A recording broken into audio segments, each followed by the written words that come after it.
In this multiple choice question, from the given option, they are directing us to specify the correct hormonal option responsible for increase in sodium reabsorption in distal convoluted tubule of nephron.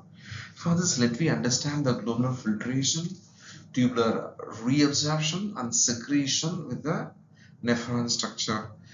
In the distal tubule as well as in the collection tube, the NaCl absorption is taken care by aldosterone. This happens when there is a less NaCl level in the blood. So this will not happen every time. Whereas if we're talking about antidiuretic hormone is very important for water reabsorption in the nephron if there is a less water content in the body.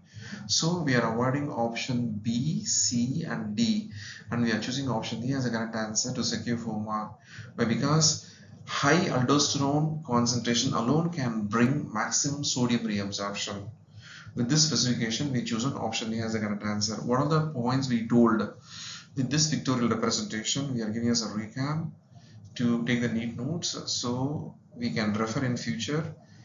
Hormone aldosterone is formed by the adrenal cortex, responsible for increase in the blood pressure depending upon the need.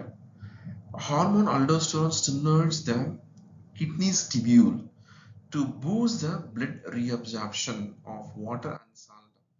As a result, the body fluid volume increases and blood pressure rises. With this specification, we are choosing option A as a correct answer after ignoring option B, C and D to secure 4 mark.